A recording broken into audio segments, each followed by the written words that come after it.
মুসলমান ভাইরা রে আমার, শবে বরাত এমন একটা রজনী, কেন মুসলমানের সন্তান হয়ে আপনি শবে বরাতের রাত্রটা হেলায় খেলায় কাটাই দিবেন? একটু কান লাগান, মা বোন যারা আছেন আপনারাও একটু কান লাগান।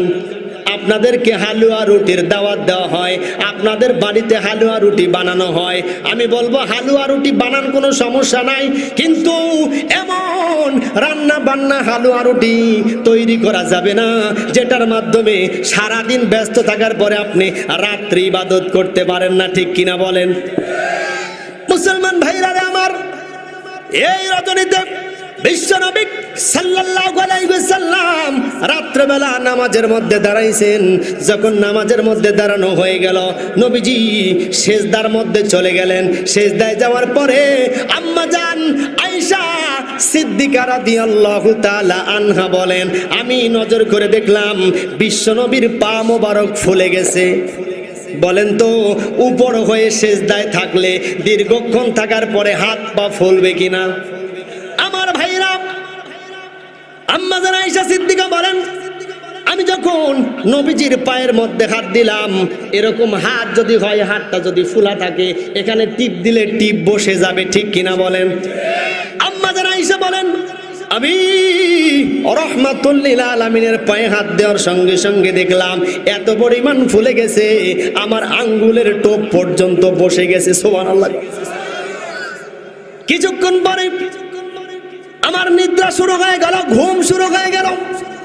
আমি নজর করে দেখলাম বিশ্বনবী আমার ডান পাশে শায়িত অবস্থায় ছিল, কিন্তু নাই। আমার মনের মধ্যে টেনশন শুরু হয়ে গেল, এত রাত্রে নবীজি কোথায় বের হয়ে গেছেন, বাড়ি থেকে কোথায় বের হলেন? টেনশন শুরু হয়ে গেল।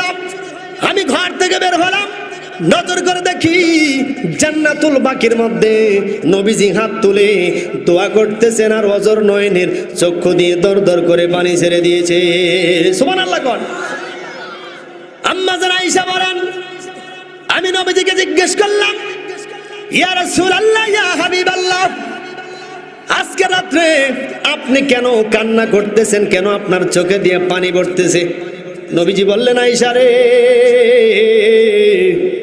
আজকের রাত্রটা এমন একটা রাত্র, যেই রাত্রে আল্লাহ পাক রব্বুল আলামিন আজকের রাত্রে পৃথিবীর জমিনে সবচাইতে মানুষদের গুনাহ মাফ করে দিবে। সুবহানাল্লাহ। কোন রহমাতাল লিল আলামিন নবী কোরআনে প্রমাণ, উম্মত বিনে কে